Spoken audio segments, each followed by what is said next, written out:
Good afternoon. Konnichiwa. Welcome.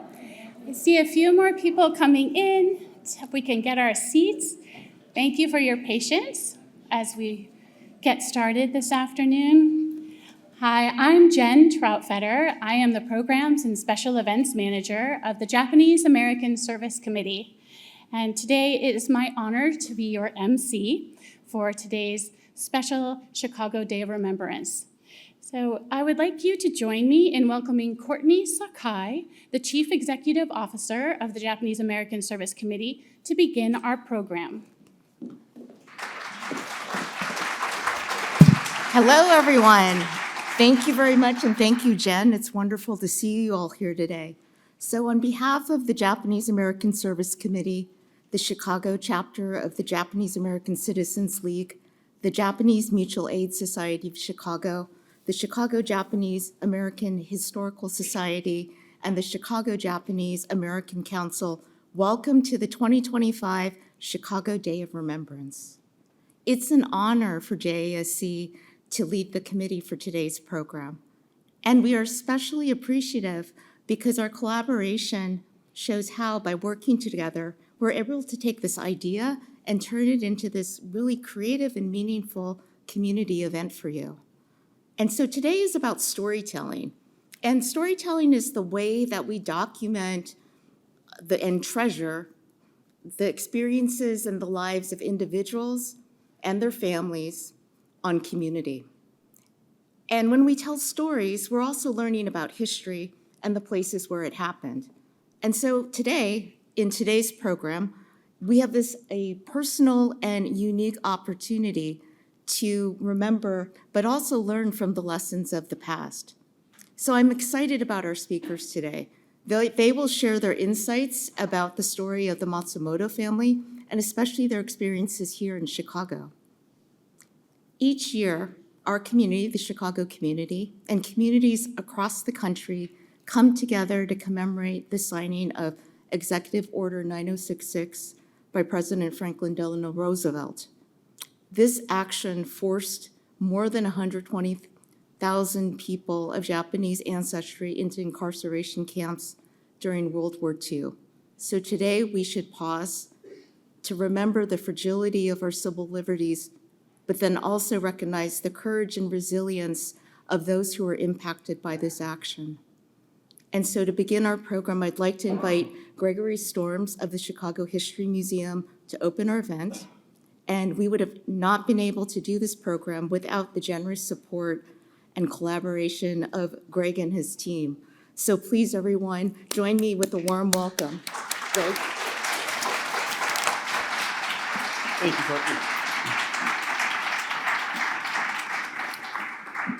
Thank you, everyone, for joining us here today at the Chicago History Museum. Again, my name is Greg Storms, and I am the Senior Manager of Public and Community Engagement here at the Chicago History Museum, where it is our mission to serve as a primary destination for learning, inspiration, and civic engagement to connect people to Chicago's history and to each other.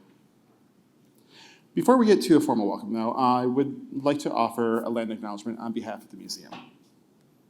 The Chicago History Museum is situated on the ancestral homelands of the Potawatomi people, who cared for this land until forced out by non-native settlers. The Ojibwe, Odawa, Peoria, Kaskaskia, Miami, Mascoutin, Sac and Fox, Kickapoo, Ho-Chunk, Menominee, and tribes whose names have been lost as a result of genocide, also lived, traded, and gathered in this region. Today, Chicago is home to the largest urban indigenous population in the Midwest, and they continue to honor this land and its waterways, practice traditions, and celebrate their heritage. The Chicago History Museum acknowledges the contributions of indigenous communities and commits to an ongoing and collaboration and to share a complex and inclusive history. Thank you. Now, I would like to thank everyone who had a hand in making this program possible today, including the wonderful planners and volunteers from the Chicago Japanese American Council, Chicago Japanese American Historical Society, Japanese American Citizens League Chicago Chapter, Japanese American Service Committee, and the Japanese Mutual Aid Society of Chicago. On a personal note, this event is probably my favorite to work each year, ever since I started here in 2021, for a number of reasons, but most notably due to the fervent dedication to community and to sharing these stories by the program's hosts. We live in a time right now where stories like these are under attack across the nation and indeed across the world. We at the Chicago History Museum commit to continue working with our community partners to share these stories of memory, cultural maintenance, and accountability for the future.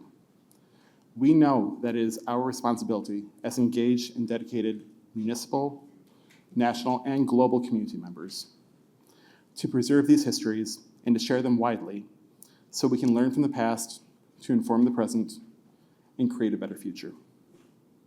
Thank you all again for joining us here at the Chicago History Museum, and have a good day.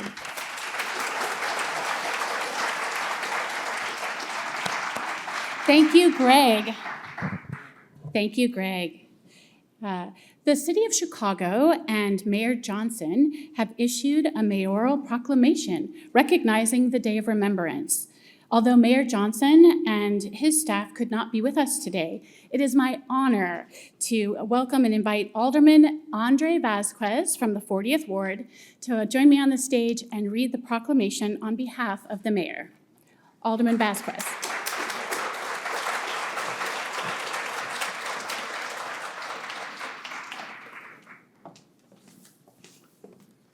Good afternoon, everyone.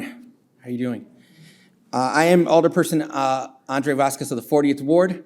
It is my distinct honor and privilege to be here with you all and to, in our 40th Ward, have the new and permanent home for the Japanese American Service Center, Service Committee, my apologies, at 5700 North Lincoln.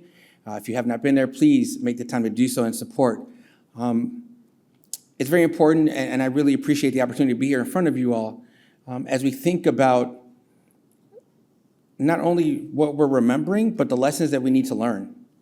When we think about those who had to suffer through a xenophobic, authoritarian, and racist government that treated people as others, even as they made up the fabric of what this nation is.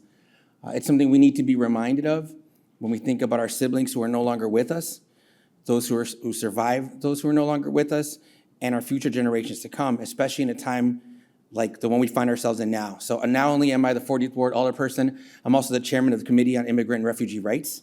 And as we are seeing, and we have seen for the past number of years, and now under this president, we have to learn these lessons and not continue to repeat them. So it's even more important to be here with you all. So it is, thank you.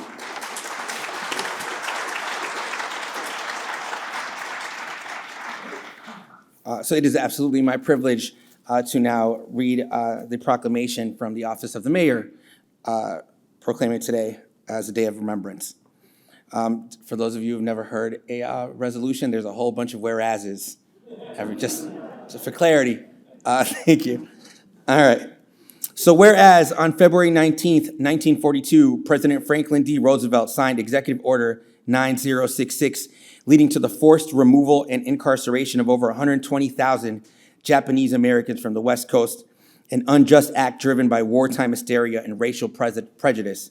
And whereas despite the Federal Bureau of Investigation and Naval Intelligence finding no evidence of disloyalty, Japanese Americans were forcibly relocated and imprisoned without due process, enduring immense hardship and loss.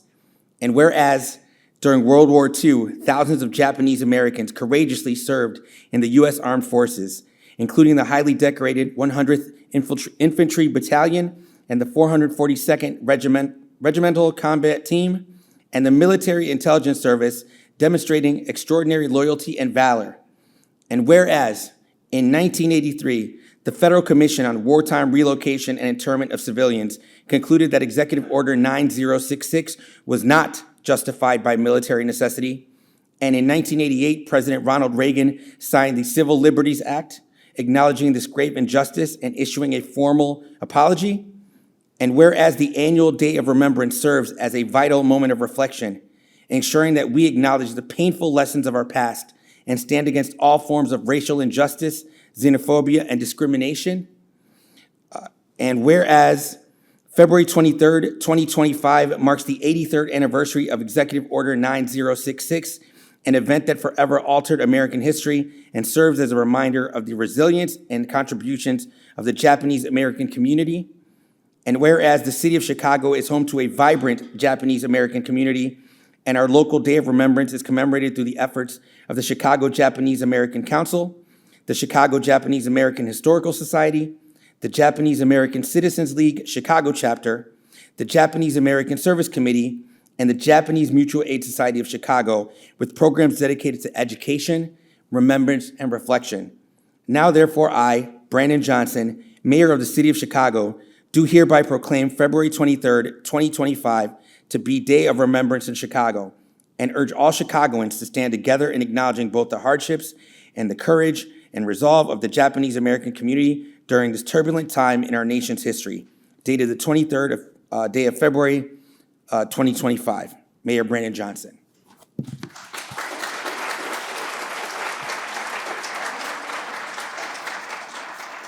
It is my absolute honor now to present it to the Chief Executive Officer of the Japanese American Service Committee, Courtney Sakai.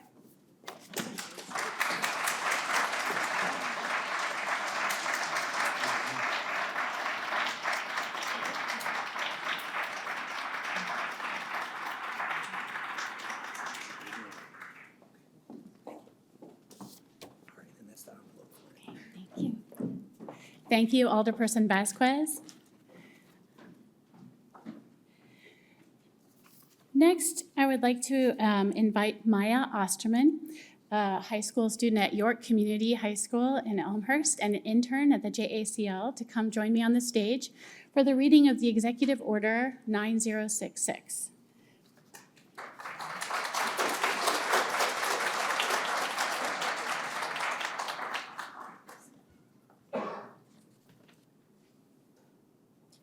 Western Defense Command and 4th Army Wartime Civil Control Administration, Presidio of San Francisco, California. May 3rd, 1942. Instructions: all persons of Japanese ancestry. Pursuant to the provisions of Civilian Exclusion Order Number 34, this headquarters, dated May 3rd, 1942, all persons of Japanese ancestry, both alien and non-alien, will be evacuated by 12 o'clock Pacific Wartime, Sunday, May 9th, 1942.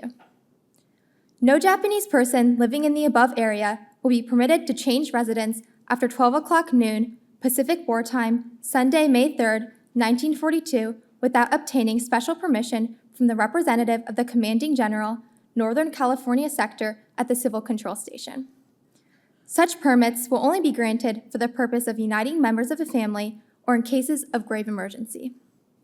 The following instructions must be observed. 1. A responsible member of each family and each individual living alone will report to the Civil Control Station to receive further instructions. This must be done between 8 a.m. and 5 p.m. on Monday, May 4th, 1942, or between 8 a.m. and 5 p.m. on Tuesday, May 5th, 1942. 2. Evacuees must carry with them on departure for the Assembly Center the following property. A. Bedding and linens, no mattresses, for each member of the family. B. Toilet articles for each member of the family. C. Extra clothing for each member of the family. D. Sufficient knives, forks, spoons, plates, bowls, and cups for each member of the family. And E. Essential personal effects for each member of the family. All items carried will be securely packaged, tied, and plainly marked with the name of the owner and numbered in accordance with instructions obtained at the Civil Control Station. The size and number of packages is limited to that which can be carried by the individual or family group. 3. No pets of any kind will be permitted. 4. No personal items and no household goods will be shipped to the Assembly Center. 5. The United States government, through its agencies, will provide for the storage at the sole risk of the owner of the more substantial household items such as iceboxes, washing machines, pianos, and other heavy furniture. Cooking utensils and other small items will be accepted for storage if crated, packed, and plainly marked with the name and address of the owner. Only one name and address will be used by a given family. 6, each family and individual living alone will be furnished transportation to the assembly center or will be authorized to travel by private automobile in a supervised group. All instructions pertaining to the movement will be obtained at the Civil Control Station. Go to the Civil Control Station between the hours of 8 a.m. and 5 p.m. Monday, May 4th, 1942, or between the hours of 8 a.m. and 5 p.m. Tuesday, May 5th, 1942, to receive further instructions. J. L. DeWitt, Lieutenant General, U.S. Army, commanding.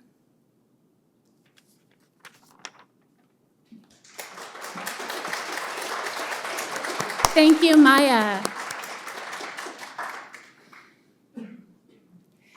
Imagine with me you had just read that proclamation. What would you do? What would your reaction be? What might you start to pack or take with you? Would you, like the Matsumotos, continue practicing a creative art to maintain some sense of normalcy when your world has been turned upside down? I'd like to take a moment to hold up all of the camp survivors who are here today with us in this auditorium, as well as those all around the country, the world, and those no longer with us. Their resilience, courage, and perseverance allow us to learn from their stories and strive to make our community better for the present and for future generations. It is my pleasure to announce our keynote speakers, starting with Nancy Matsumoto. I'd like her to come up to begin her presentation on her grandparents, the Matsumotos.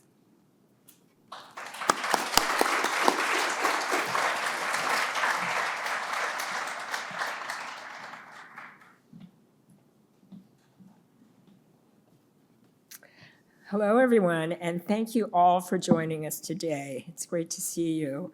I'd like to thank the Chicago History Museum for hosting us and the Day of Remembrance Committee for your kind invitation to us. We're delighted to be here today. Special thanks go to Jen Troutvetter of JASC and Mary Doy for making this happen, as well as to Fred Sasaki and the Poetry Foundation for printing the beautiful broadside handouts to our talk today.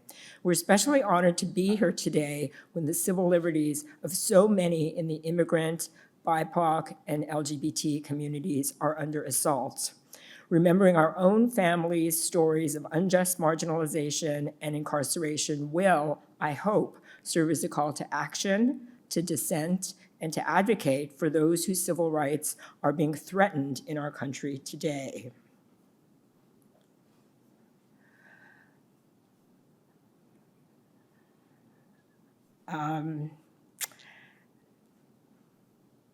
Let's see. Okay, sorry. We're here to present our recently published book, By the Shore of Lake Michigan. It's a collection of tanka poetry written by my Issei grandparents, Tomiko and Ryokuyō Matsumoto, between 1943 and 1959, and published in 1960. This project, nearly 15 years in the making, started as a labor of love with after-work editing sessions that Kyoko and I held at my New York apartment. Our hope was to be able to share my grandparents' poems in English with friends and family. It morphed into something bigger and much more deeply meaningful to us than we could have imagined, with the addition of first Mariko Aratani and then Eri Yasuhara, and its acceptance by UCLA Asian American press. In my brief segment, I would like to tell you a little bit about my grandparents and their history. Mariko will delve into the classic 5-line tanka format, explaining what it is and its importance to Japanese culture. Eri will talk about the Matsumoto's evolving self-identity, and Kyoko will finish our talk with a look at the Matsumoto's poetry, writing as an important means of creating meaning and purpose during the difficult post-war resettlement years. By the Shore of Lake Michigan begins after the signing of Executive Order 9066 and takes the reader from the Matsumoto's forced relocation from Los Angeles to the prison camp at Heart Mountain, Wyoming, and then their resettlement in Chicago after the war. Tomiko and Ryokuyō, that was a pen name, his given name was Gennosuke, were both born in Chiba Prefecture. Their marriage came about after Ryokuyō, who was working in Seattle, met my great-uncle Taisuke.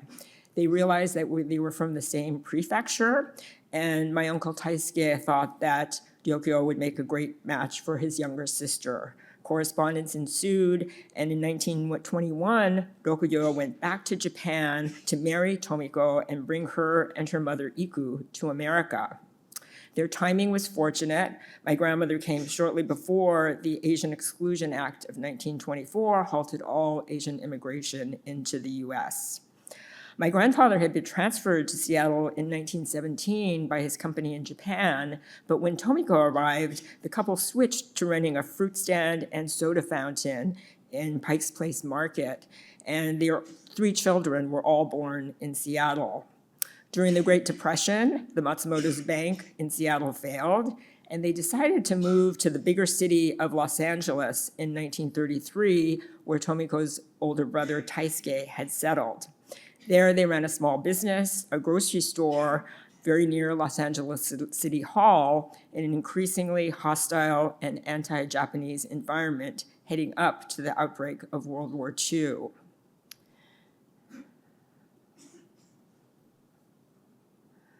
Following the bombing of Pearl Harbor and the signing of Executive Order 9066 in February 1942, the Matsumotos were forcibly removed to the Santa Anita Racetrack Assembly Center, and then they were among the 10,000 people who were transported by train to Heart Mountain. This was in the late summer of 1943.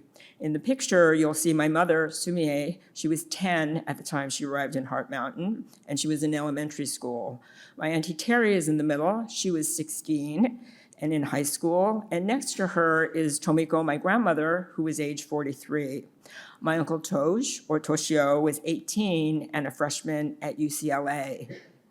For my mother and her siblings, I believe that the trauma of being pulled out of what should have been the most exciting and fun times of their young lives was repressed for many years. When he was in his 90s, I sent my Uncle Toshio part of this book in manuscript form for him to read.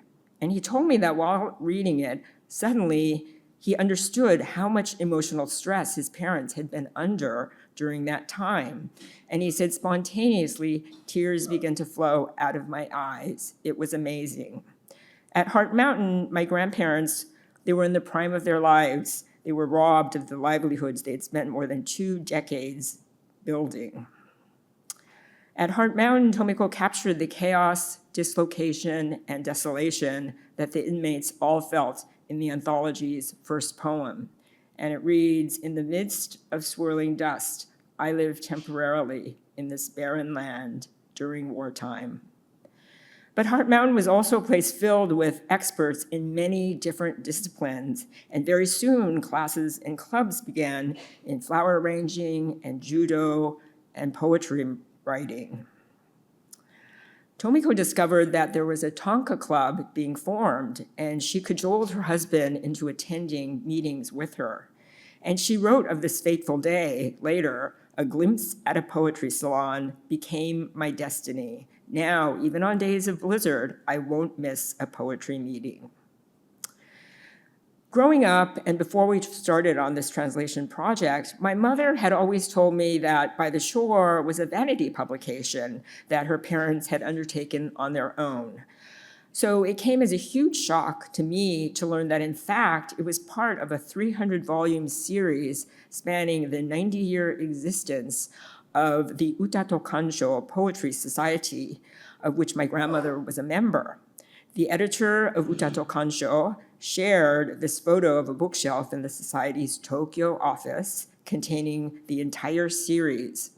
That's the picture on the left. And then on the right, you'll see a close-up of my grandparents' book in the lineup, Michigan Kohan, number 36. So they had actually been, my grandmother had been invited to contribute to this anthology on the merits of her poetry.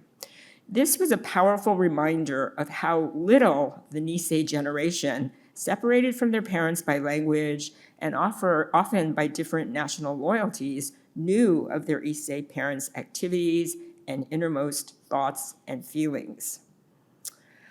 The Nisei did not fully appreciate how hard it was for the Japanese-born Issei to start life anew in Chicago.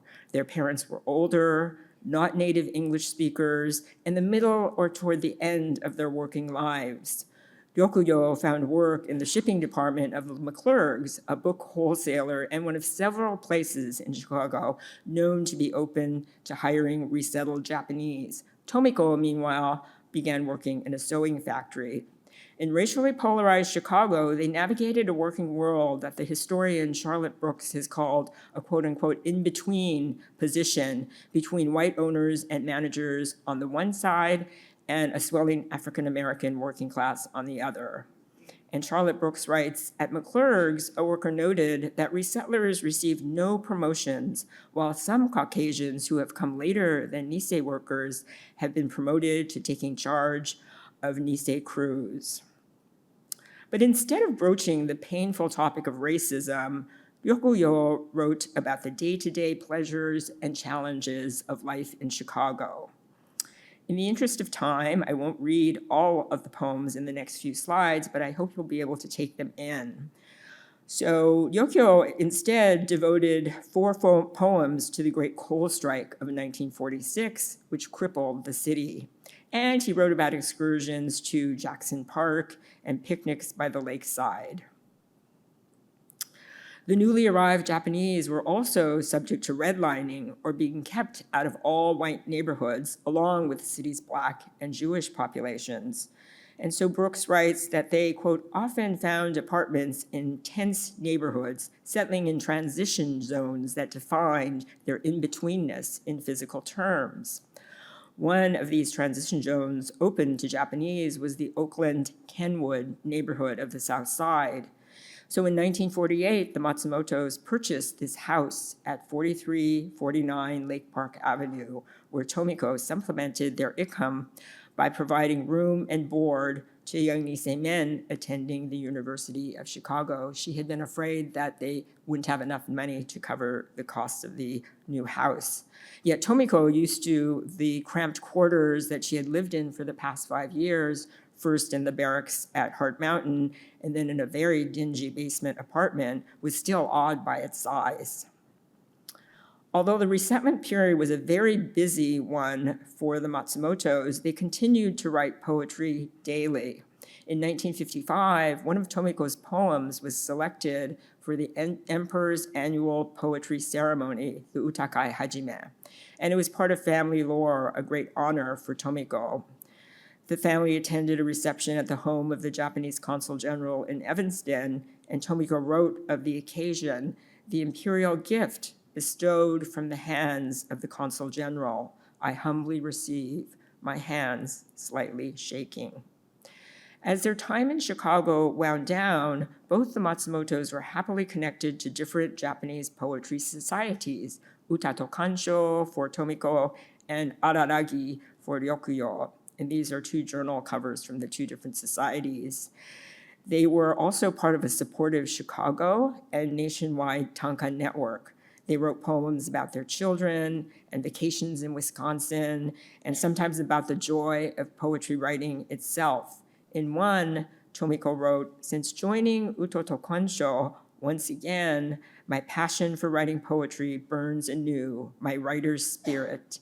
Here, I will end my segment and would like to introduce our next speaker, one of my 2 wonderful translating colleagues, Mariko Aratani.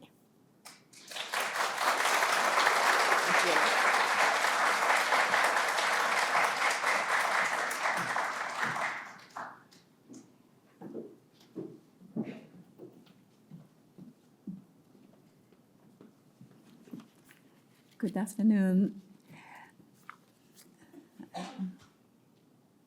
I'm going to talk about tanka and Japanese identity. Tanka, also called waka, in the pre-modern period, is the oldest form of Japanese poetry that has been written for over 1,300 years. And it is still an enthusiastically practiced genre today. Traditionally, tanka is a single untitled vertical line consisting of 5 units with a syllable pattern of 5-7-5-7-7, like that.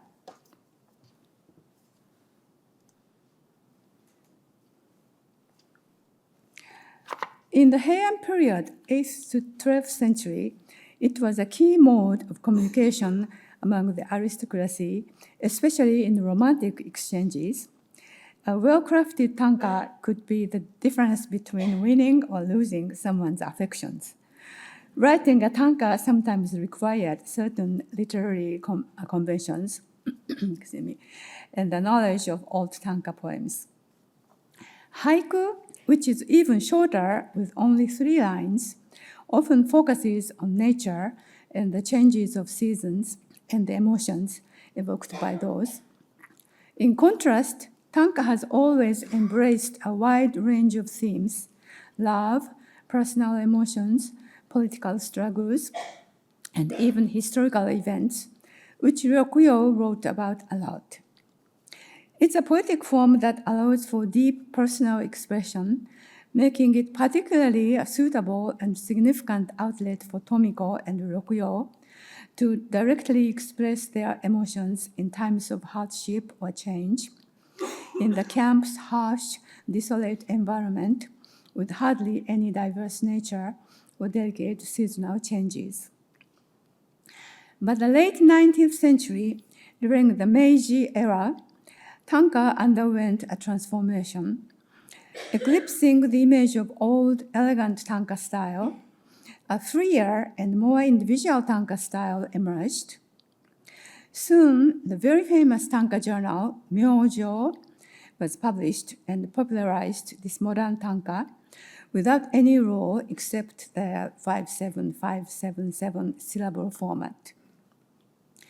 One of the poets published in Myojo was Ishikawa Takuboku, whose poetry book was the one Ryokuyō brought to America with him. Since then, many tanka associations were founded. Tomiko belonged to Utato Kansho, and Ryokuyō belonged to Araragi, both well-established tanka associations led by the highest masters around that time. As mentioned, The Shore of Lake Michigan was published as one of the tanka series by Utato Kansho in 1960. Over time, tanka writing as well as haiku writing became national pastime activities.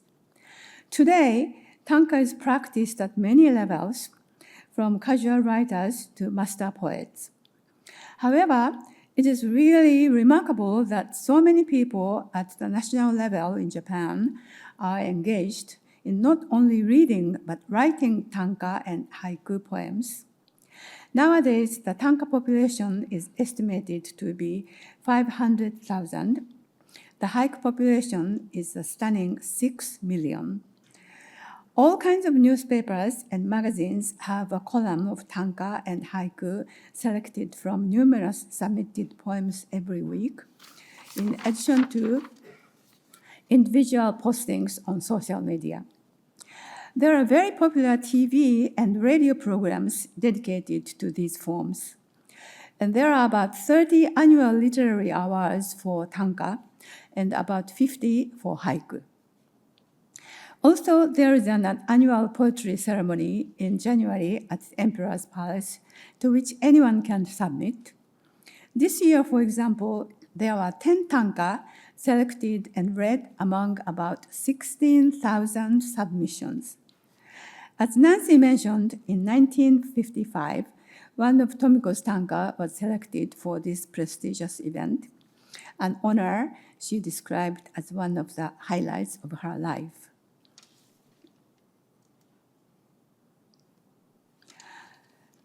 So, why does tanka hold such a deep place in Japanese culture? There are 2 key reasons: rhythm and brevity. For some reason, the rhythm of the combination of 5 and 7 syllables sounds so pleasant, natural, and expressive to Japanese people's ears, as if they are the heartbeat. In Japanese, Each syllable has the same length, unlike English. For example, in English, words like the and street, have one syllable each, but the length of each syllable is very different.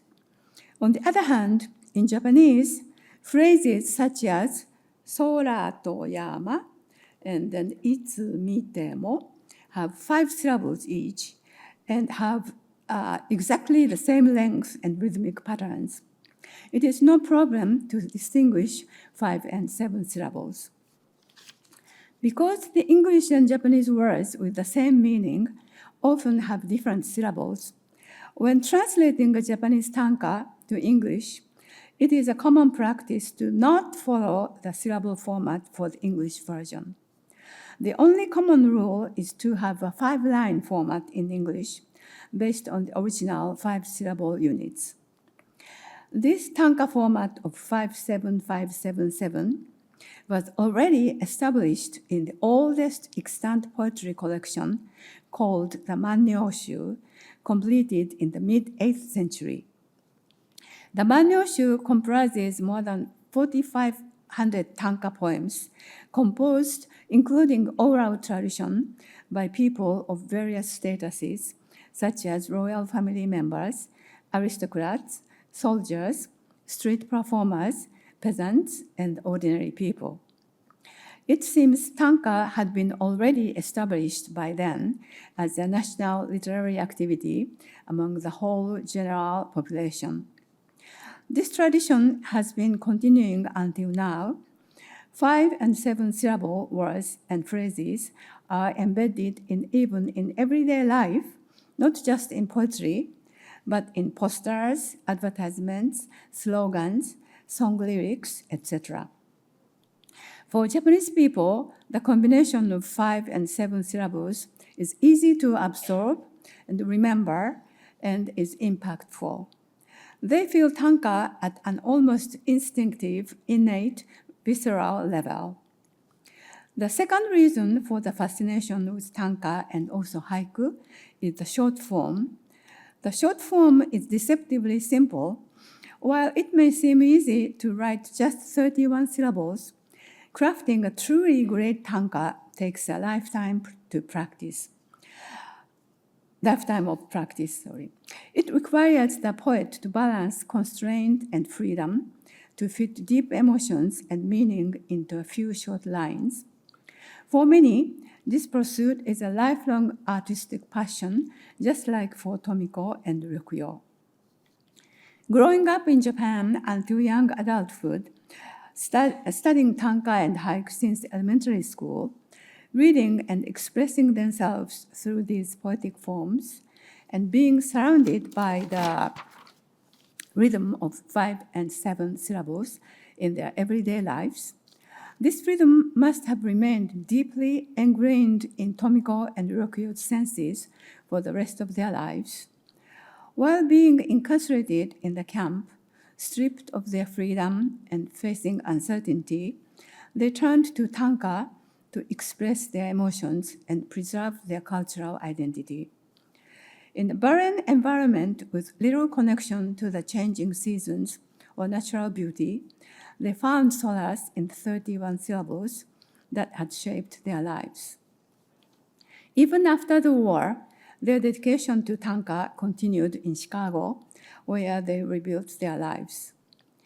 Ryokuyō later said in one of his tanka that he no longer felt like he was living in a foreign country. Through poetry, Tomiko and Ryokuyō not only maintained their Japanese heritage, but also created a bridge between Japan and their new Japanese-American identity. Tanka is more than just poetry. It's a rhythm, a tradition, and a powerful means of self-expression. Whether written in an imperial palace, a bustling city, or an internment camp, tanka has remained a constant thread in Japanese life for over a millennium. Its ability to capture both personal and collective identity is what makes it so enduring. I'm going to end my talk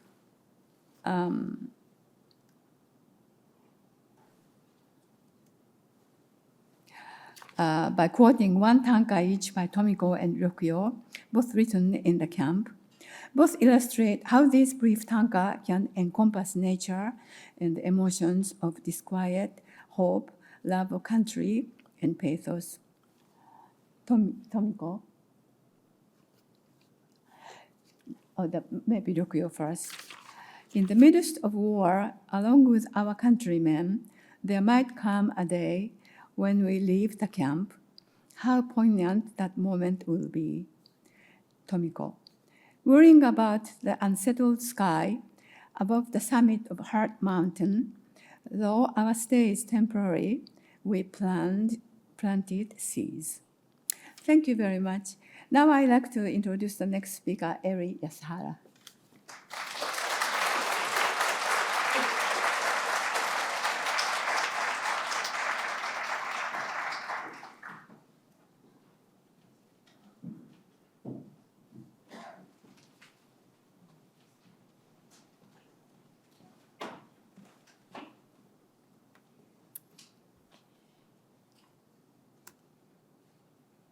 Good afternoon. My sincere thanks to the event planners and my colleagues who have come with me, who are here with me, for giving me this opportunity to share some thoughts about one of the many frameworks within which we can place these poems of Nancy's grandparents, Tomiko and Ryokuyō Matsumoto, which were composed between 1943 and 1959. Theme or narrative thread might be another way to express it. And that thread that I'm proposing as one framework is the evolution of their self-identity as expressed in their poems, from foreigners and enemy aliens during the war to something new in their later years, Japanese American citizens of the United States. An identity, a new identity that encompassed both their Japanese heritage and their commitment to America as their home. This particular theme has been of personal and professional interest to me for some time now, and I was pleased to find that it can work. Excuse me, I went too quickly there.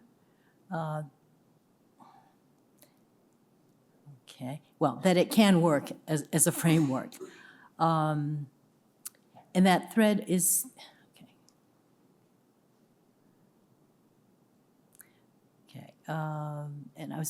it can work as one framing device to help us understand and appreciate this collection.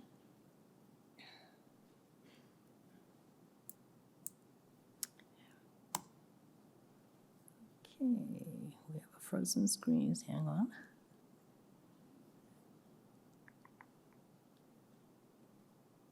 Okay. Because the Matsumotos began studying and composing tanka at Heart Mountain in 1943, we have no poems telling us how they felt about being Japanese immigrants living in Los Angeles before that. But I think we can imagine. If asked what they were, they probably would have identified themselves as Nihonjin, Japanese, okay, who had immigrated with the intent of putting down roots here, just living their lives and raising a family in America like millions of other immigrants before and after them. The war and incarceration changed all that, of course. Possibly for the first time, they were made to feel acutely not only their foreignness, but especially their legal status as enemy aliens, because they were treated as such.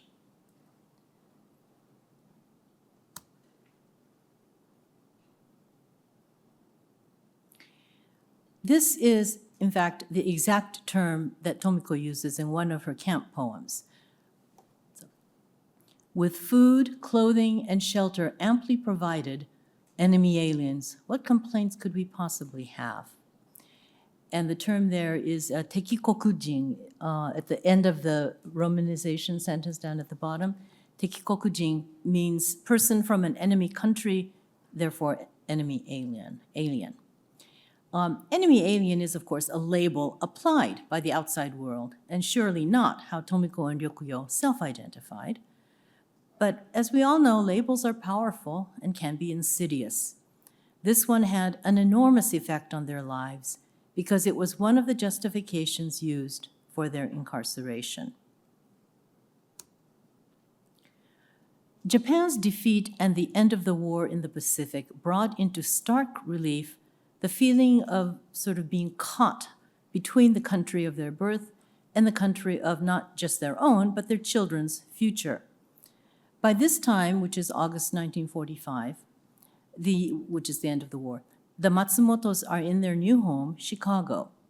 Ryokuyō has given us a dozen tanka marking the occasion, poems that speak to the agony he must have felt, torn between the loyalty he naturally feels toward Japan and the Japanese people, coupled with his sense of how this defeat must be affecting his countrymen, contrasted with the unfettered joy being expressed by his own children. So the first poem, in the end, finally pressed to surrender the people of my homeland, how deep their grief. People remaining in the camp, how deep is their anguish over today's news. In both these poems, I think Ryokuyō displaces his own grief at Japan's defeat onto the people in Japan, as well as to those remaining in the camps.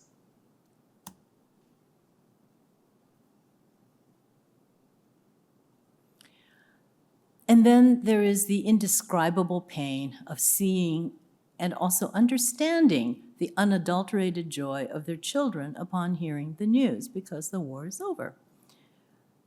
Our children, my wife and I, each with different viewpoints, respond to the big news with alternating joy and sorrow. And in the end, not having anywhere to put my feelings, suddenly I stand and let tears fall. I found these some of the most moving of Ryokuyō's poems in the entire collection. This, after all, was a man who didn't often express his feelings outwardly. Time passes in Chicago, and it's possible to detect a softening of the sense of foreignness that they and other Japanese had imposed on them during the war, whether they had internalized that label or not. A poem. The thought that I'm in a foreign country is no longer with me. In this America, I have indeed grown old. In 1952, the Immigration and Nationality Act, also called the McCarran-Walter Act, passed, and for the first time it became possible for Issei to become naturalized U.S. citizens.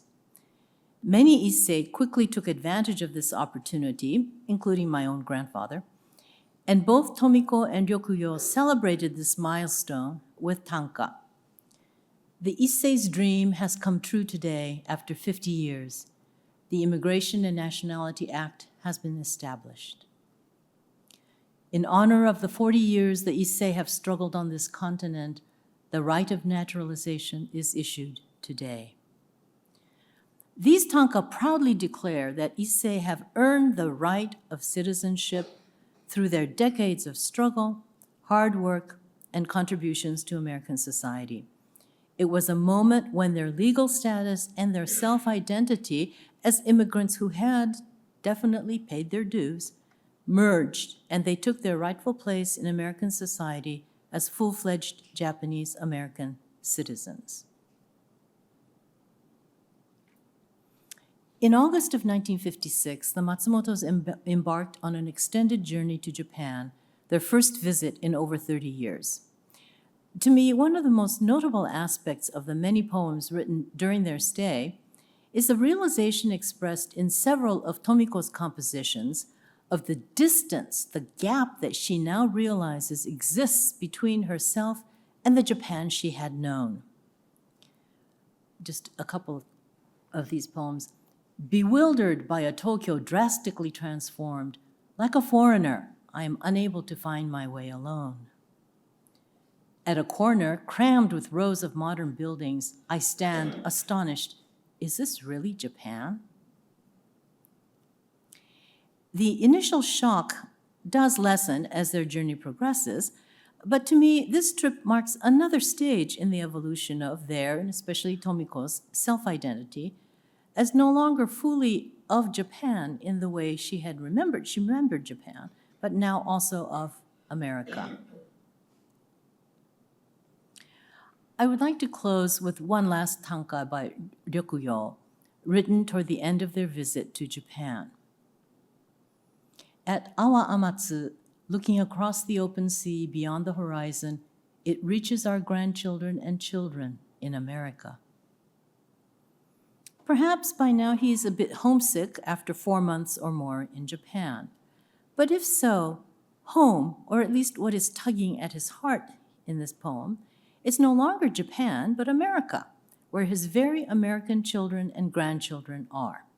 He has completed the trajectory of his evolution from the Issei immigrant who considered himself thoroughly Japanese and who was devastated by his country's defeat, to the naturalized U.S. citizen, father, and grandfather of Americans who knows now, where his home is, even as he retains emotional and cultural ties to Japan. And the key to this transformation was family, his children and grandchildren. It was often said that the reason Issei were able to endure so many hardships in their lives was because they were doing it for their children, kodomo no tameni. In the end, for Tomiko and Ryokuyō Matsumoto too, it was all about their children, their safety, security, and happiness. They endured the incarceration, Japan's defeat, the difficulties of their new life in the unfamiliar city of Chicago, all so that their children and eventually grandchildren could grow and thrive in America. How fitting then that one of their granddaughters took on the daunting task of translating their tanka, their poetic journal, so that we could get to know this Issei couple and part of their life's journey in this country. Thank you for your attention. I would now like to turn the podium over to Kyoko Miyabe.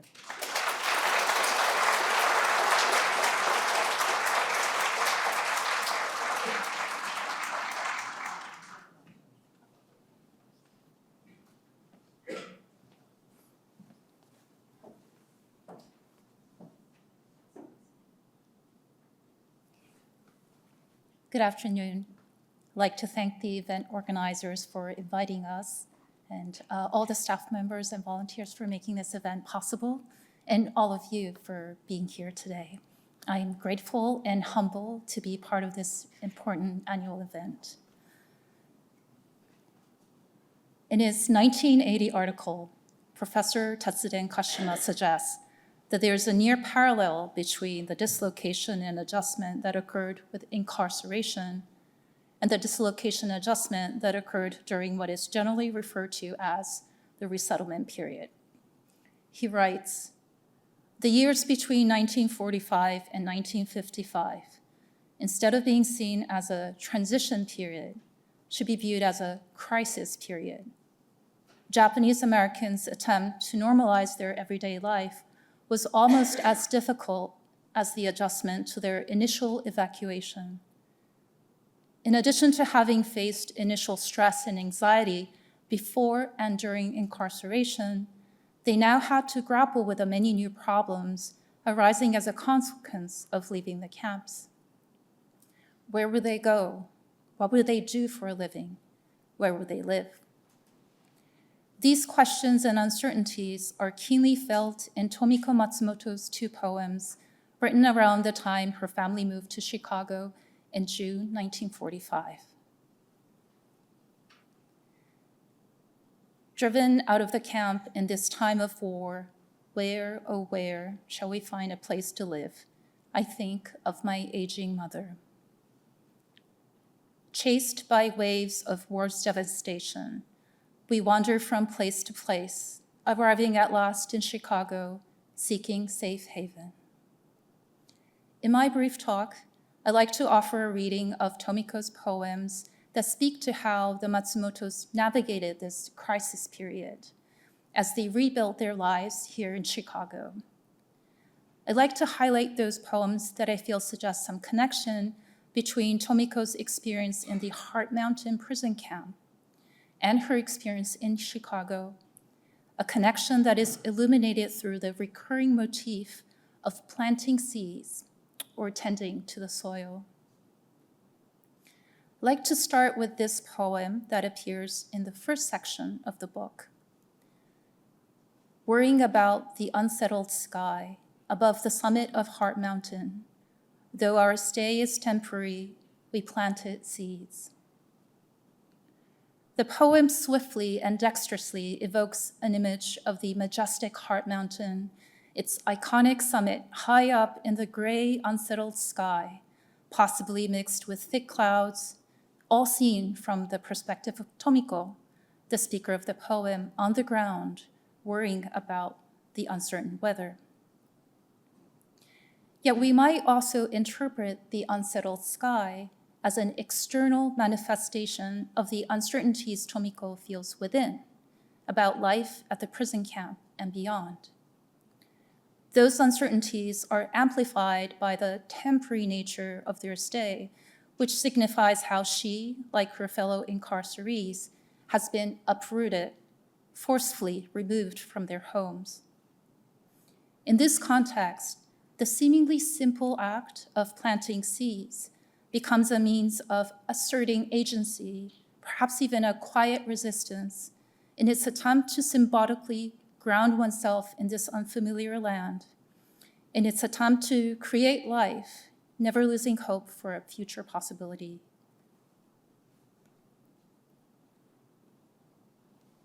This motif of planting or tending to the soil reappears a few pages later in the book in the sequence of 3 poems written at the end of June 1944.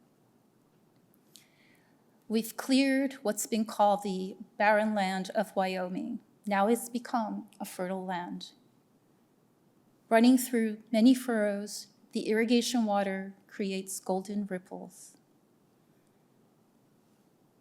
Holding in hand the seedlings grown in the hothouse, one by one, we transplant them to the field.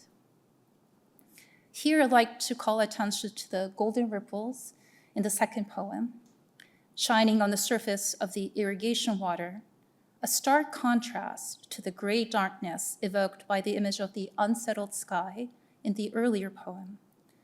The warm colored, reflective light, together with the movement of the water, imparts a sense of nurturing life and its beauty, the fruit of the incarceree's labor, having transformed the barren land into a fertile land, as noted in the first poem. And this was known as Heart Mountain Miracle of 1943. And in the third poem is the motif of planting, transplanting the seedlings. Here in this sequence, there's a clear indication that this act of planting is done collectively, together with her fellow Japanese Americans.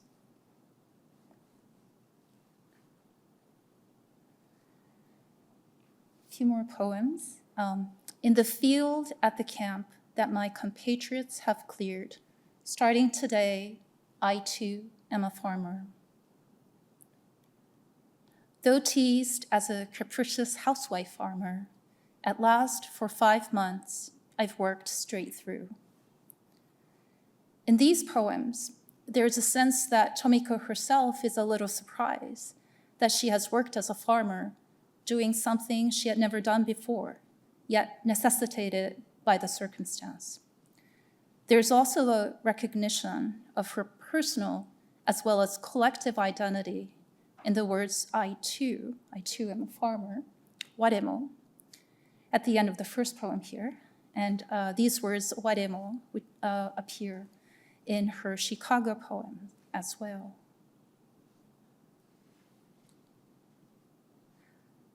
The zeal of post-war reconstruction is admirable, the way my countrywomen all fervently work together. Single-mindedly hurrying through this town full of skyscrapers are industrial workers. I too am one of them. As we can see, there is a parallel between Tomiko's experience in Heart Mountain, working as a farmer alongside her fellow incarcerees, her writing I Too Am a Farmer, and her experience in Chicago partaking in the post-war reconstruction alongside her fellow former incarcerees. Her writing, as you can see here, I too am one of them, or one of the industrial workers. There's a mind recognizing in those around her with a hint of awe, the singular energy, a sense of determination to carve out a new life in post-war Chicago. At the same time, there's a mind recognizing that this observer self is also a participant of this collective action. And this recognition then, when it's part of a larger community, imparts an acknowledgement of Tomiko's solidarity with her fellow Japanese Americans, as well as the responsibility she shares in, not only to rebuild her own life and that of her own family, but also the lives of her fellow Japanese Americans, as seen in this next two poems. They say there's still no one else of Japanese descent, yet at this workplace, I feel slightly scared. In this big company, being the first of Japanese descent, can I pave the way for others? The responsibility is heavy. The courage it must have required for Tomiko to enter such a workplace in the post-war period in which anti-Japanese sentiment still pervaded is poignant. The challenging nature of the situation is even more amplified when we consider the fact that, like many Issei, she was not wholly fluent in English. By 1948, the Matsumotos were able to buy a house in South Lake Park Avenue near Lake Michigan, a house that seems to have included a modest backyard where Tomiko was able to grow plants and flowers. The motif of planting returns in these Chicago poems. In one corner of our small garden, I plow. The flowers I intend to grow are large in number.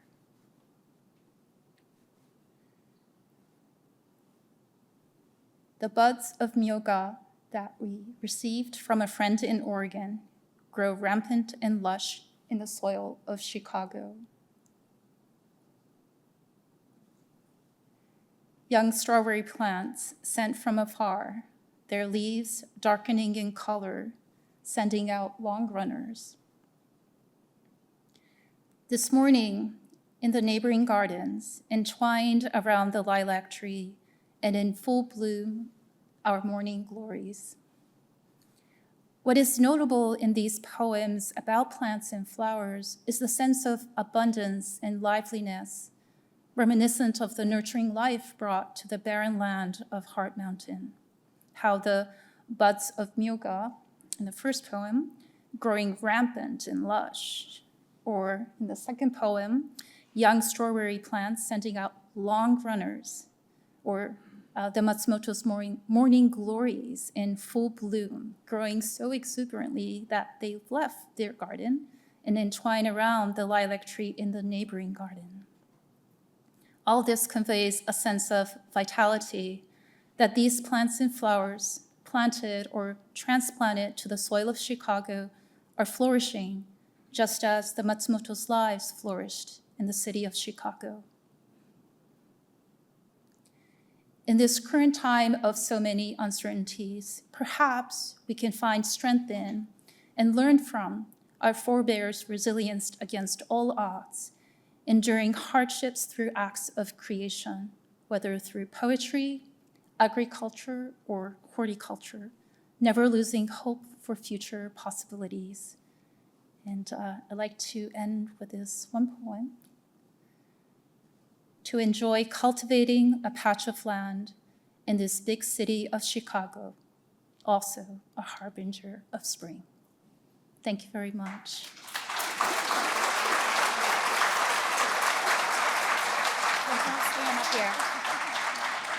Thank you, Kyoko. And now we get to move to the interactive part of our program. So I'd like to invite Mariko and Nancy and Eri back up to the stage. And we're moving to our questions and answers section today. So I've got two mic runners who can help bring out the mic. So if you have a question, give us just a moment to set up the chairs. And if you have a question, just raise your hand and the mic will come to you.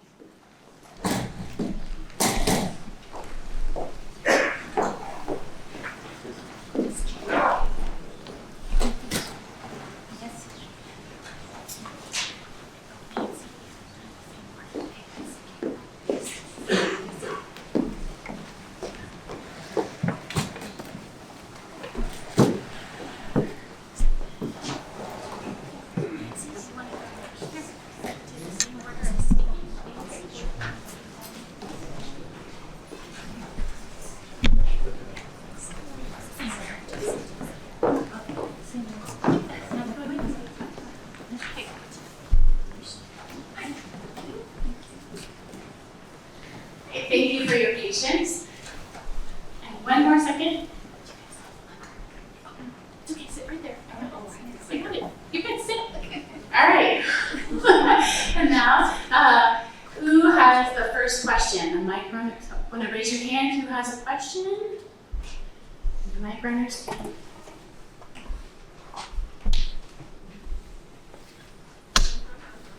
Don't be shy. Hi, I have a question about the symbolism of bird culture and painting, utility. I find that this happens often with Japanese American writings, and I'm just wondering if it's a novel of cards. Indeed, what is the that? But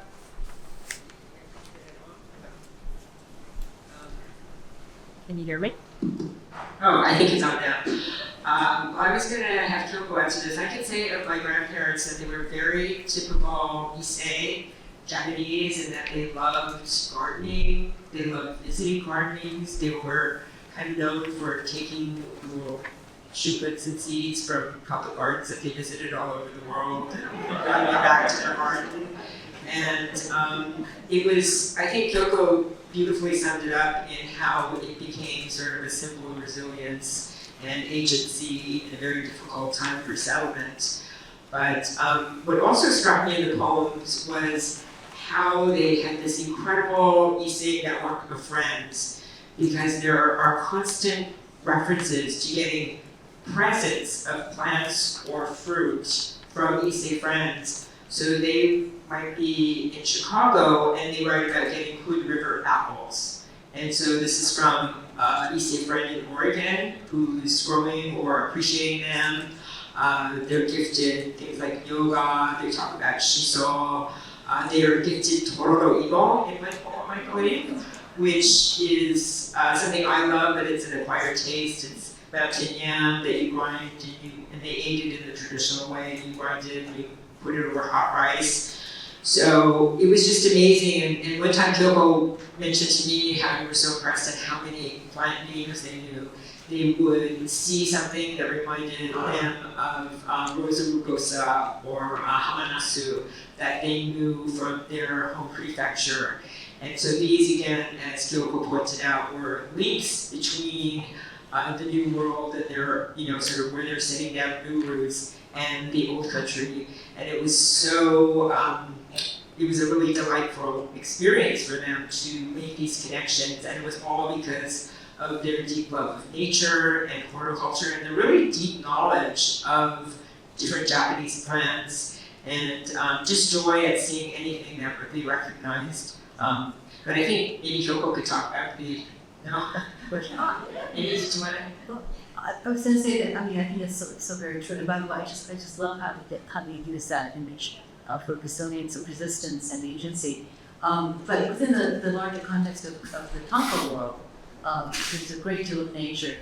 Nature has a huge place in the world of tanka poetry. And I don't know, I guess what always obviously depends on the person, but there are Japanese people, I have a cousin who came to visit, and she would she'd marvel at some of the trees and the flower trees and lots of plants that she was not familiar with, obviously. And she would say, "Oh, that's interesting. What is this? What is it called?" I go, "I don't know." "Oh, what is this called?" "I'm sorry, I don't know what the name is." I was very, very embarrassed, but that seems to be, part of the culture. But Mariko, maybe you can talk a little bit about, and you talked about haiku and often being about nature, and maybe talking about the connection with haiku, tanka, nature, and the Japanese Issei. Yeah, well, just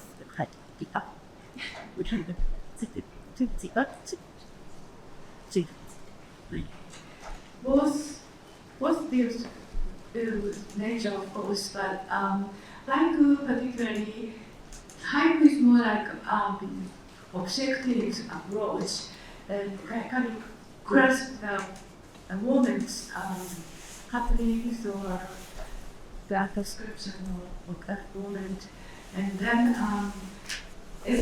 so sometimes the emotion is evoked by those descriptions, but it said, for instance, you cannot use the words directly to express your emotions, for instance, the sorrow or even something like that. But in tanka, you can be much more subjective, and you can use all kinds of words, and also not only nature, but all kinds of subjects you can include.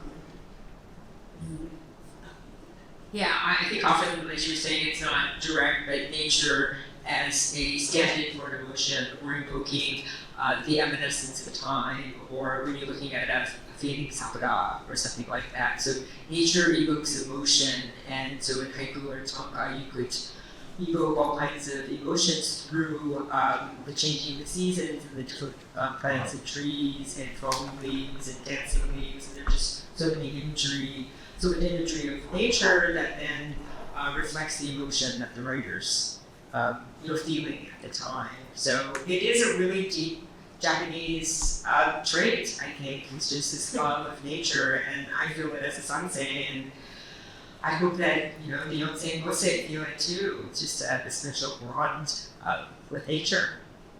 Thank you.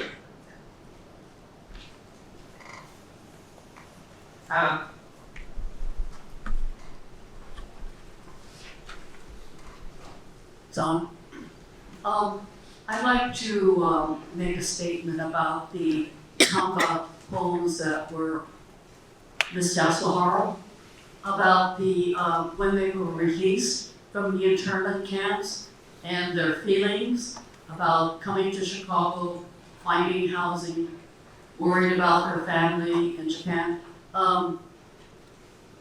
I see that tanka is so simple, and how the emotion of the writer is expressed and the story is told in a very simple way, so that when you read one, I could understand and I could feel what they were saying, because I can relate to the feeling of my parents, who are Issei and were in the same situation, and I can see that the statements, the tanka that was read, is the same for everyone who was in that situation. They express the feelings of everyone, I believe. Thank you. Okay. Thank you. You so do. The next question over here. Right here. Right here. Cheer up. Yeah. Please. Good afternoon. I'm only here in Chicago for a couple days, and I feel very blessed that I was able to attend the program today. Thank you. Thank you. Our family has read the memoir Farewell to Mansanar, and one thing that I feel as I've traveled, the Japanese American incarceration is often a part of U.S. history that has been overlooked or ignored. And I wondered if you could comment a little bit on your plan to perhaps use the book to educate young people about this very important time in history? Well, first of all, thank you so much for that comment and for spending your few precious hours right here on your visit to Chicago. But I agree with you, often it is just left out of American history. It's surprising to even today find people who do not know about this history at all and are shocked to find out. And I hope that this book, like so much else that's been written about the incarceration period, helps raise awareness. I would love for more children and more people in schools to not only know this, but read poetry, which is such a wonderful vehicle for telling a story. And we're going to talk at NEIU tomorrow about sort of how, if you were an immigrant of any nationality, one of the ways of really understanding your grandparents, your great-grandparents' immigrant story is through their writing, their poetry, or their fiction. So I hope that there will be more openness in curricula to teach this kind of book. I was delighted to find out that Professor Chikamatsu has been teaching this book in Japanese, or has taught it at least, in the past at DePaul to our advanced Japanese class. So I don't know if people have suggestions of how we can get it into school curriculum. I'd love to hear it. And I mean, I hope that your interest is reflected, and maybe we'll get more invitations to speak at schools. We are going to be speaking at Eri's university, former university in California, and we hope at a few other schools. So I hope that it does spread among schools. I don't know, we have three educators over here. I'm the only one who's not an educator, so I'd love to hear from you about the potential for the book to be taught in schools. Well, I certainly hope so. I agree with you. I very impressed. The questioner. And when we go to my campus, my hope, I mean, we're still working on it, but my hope is that there's a creative writing major at that particular university. And I would certainly hope that we get the students from that class from that angle. And we also have ethnic studies. So the students from that angle. Obviously, we have a history department, American history. So it cuts across a whole lot of disciplines.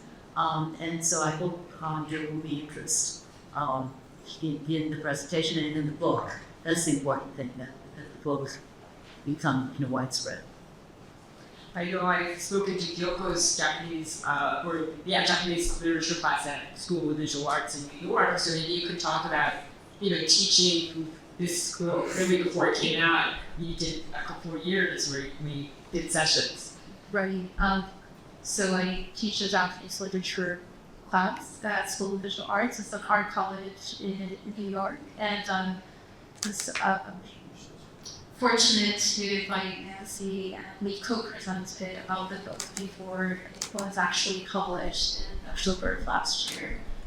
So I think I'm just going to echo what Eri said, that the book addresses the start chapter in U.S. history.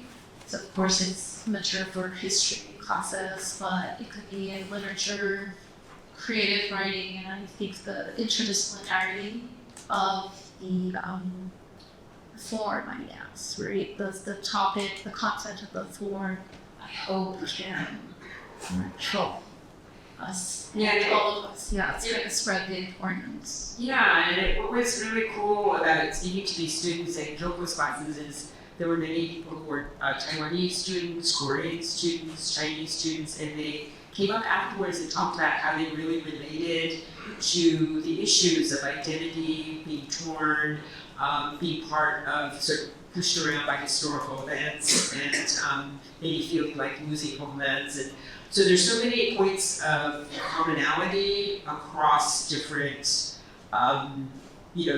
different people who are immigrating to the U.S. So I think, and then I think we had them write tanka too, right? And so that was really fun, and it got people reflecting on their own experiences, and I really love that. I really love the feedback.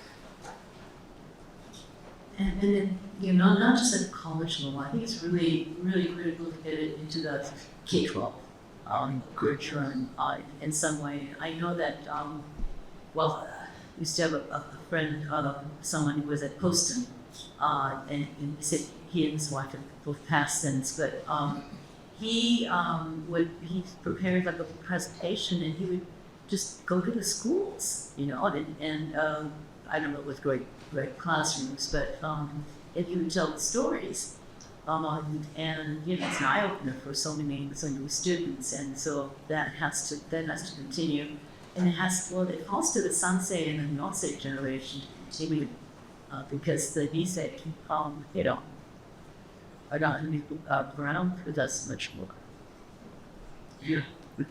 Yeah. All right, we are already getting close to time, so we'll do one more question, and then we're going to have to move toward the end of today. So my question is for Nancy. I was really moved by your recounting of your own emotions, named to your grandparents' emotions at that time, or his emotion about what you experienced through the tanka. And I just wondered if you have other instances of your grandparents' emotions and thoughts during the whole of the 4 years. And the reason I asked this question is because I've been writing about my brother's birth and his firstborn. And it was in Portland, December 9th, 1941, so 2 days after the party.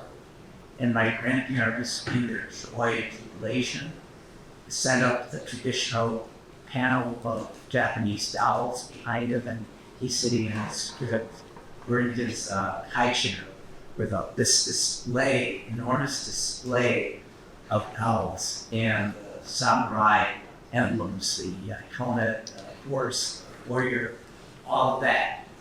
And so you could see their pride in being Japanese, having this firstborn grandson.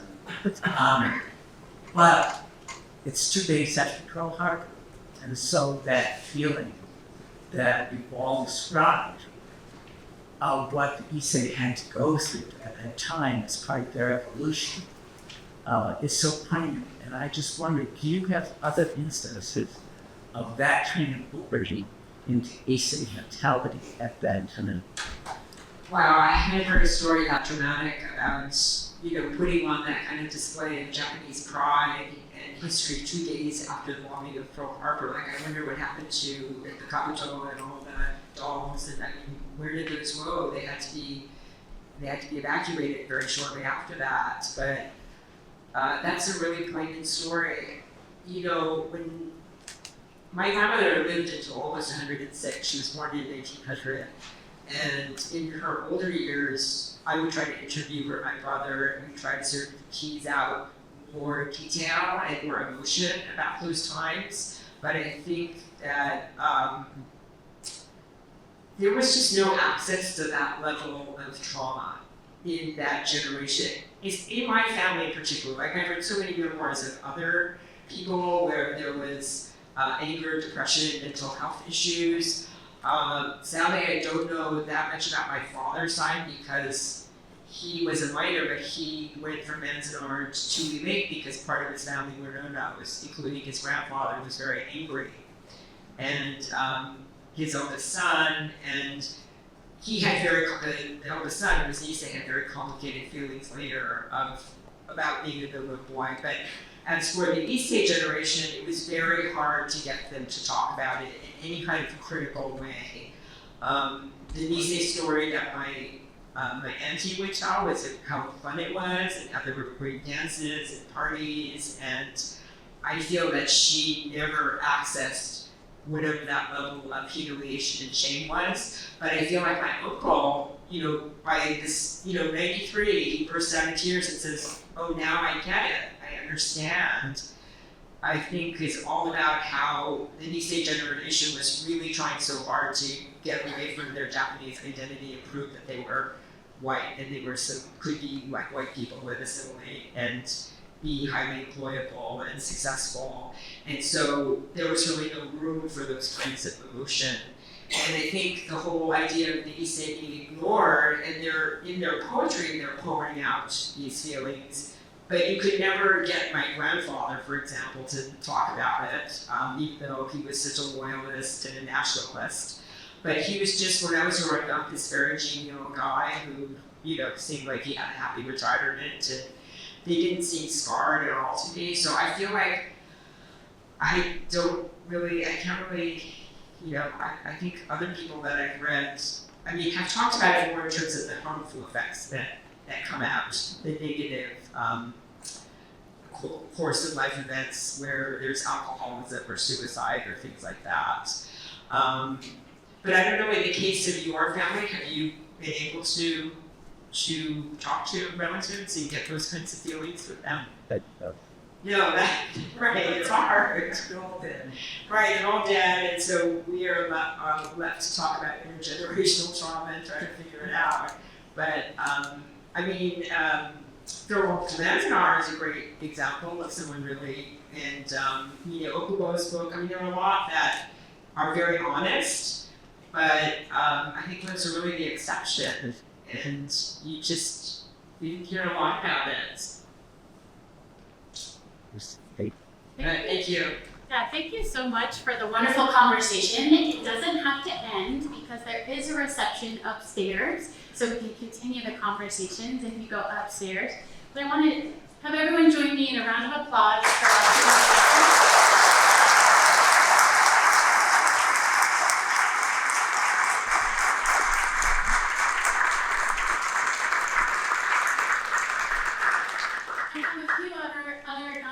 thank yous that I'd like to say briefly. As we concluded, I want to acknowledge the Day of Remembrance Committee members and our sponsor organizations who worked so hard to put this together today. And if you're in the auditorium, would you please stand up or raise your hand if you were part of the getting ready. They're also running around the building, so if you can hear me upstairs on the second floor, thank you up there as well, getting ready for the reception. I would also like for a big shout out to all of our volunteers who helped keep everything running smoothly today in preparing and also upstairs. I'd really like to thank Fred Sasaki and the Poetry Foundation for their support in creating the broadsheet that you can take home with you this evening. It was very, very exciting to put that together.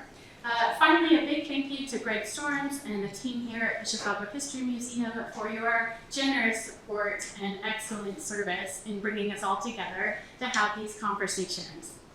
The reception, like I mentioned, is upstairs, and you can do a meet and greet with these lovely ladies up there. You can also purchase the book. We have copies available. They're $27, so they're upstairs. The exciting news is that the book is selling so well that we only got a limited number of copies. But the exciting news is that they're already doing the second printing. So if we actually do sell all the copies that we have here today, we already have information, and you can take that to go ahead and pre-order the second printing of the book. Then I also wanted to let you know that they could be signed by the lovely ladies if you want to come upstairs. The other really lovely thing about our reception is the supporting organizations have booths, so you can learn about a lot. So, for example, JACL has the Concha Project. Applications are due March 1st, but the last year's cohort has a lovely showcase upstairs, so you can really learn about that program if you're not familiar about it, and also hear some more individual stories about those who were able to experience visiting the camps individually. Also on March 1st is, because we were talking about intergenerational trauma, JACL is sponsoring the Intergenerational Conversations, Ripples of the Past. That will be held at the new JASC building, Lincoln, on March 1st, and so there's sign up available upstairs. The other really exciting thing that's happening a little bit farther out is our annual Memorial Day program sponsored by the Japanese Mutual Aid Society of Chicago. And that will be on Memorial Day, Monday, the 28th, at Montrose Cemetery. The program will start at 11 a.m., and all of you are invited to attend that. To reach out a little farther in our community, one other thing I wanted to let you know about the upcoming, actually ongoing, Resilience, a Sansei's Sense of Legacy. It's an art exhibit at the Illinois Holocaust Museum up in Skokie, and I highly encourage you to go up there if you haven't been up yet. That's going to be there and running open through June 1st, so you still have plenty. As we noted about education, one of the exciting things is the museum there has planned over 30,000 school children will be coming through to visit that exhibit and learn about the history and use of art to process such experiences. The last thing I wanted to talk about for upcoming things were the Ichiro commemorative book of names that has been housed for the past couple of years at the Japanese American National Museum in Los Angeles. Just started a national tour on February 19th at the Smithsonian in Washington, D.C. If you're not familiar with the Ichiro book, it's a very special thing, and we'd be happy to have more people tell you more about it. But there's a list of all of the people who were incarcerated in the camps. The book itself is a work of art with soil from all of the camps and lots more things. And it's a participatory monument because you are invited to come and use a hanko or a stamp and stamp the names of those who were in the camps. Has anyone already been able to have that experience? If you want to raise your hand, you don't have to if you don't want to. Then if you've never done it and you're curious, you can kind of see some of the people in the audience who've had that experience if they're willing to share about it. It will be actually here in Chicago, November 8th and 9th. And you can go online now and make a reservation if you'd like to be part of this special commemoration by taking a participatory part personally to stamp the book. There's more information online on that. Finally, I just would like to really lift up all of the camp survivors, those of you who are here today with us, those who are around the country, and those who are no longer with us. They have left us a legacy to learn from, to cherish, and to move forward in hope and tenacity. So with all of that, thank you very much for coming, and I hope to see you upstairs.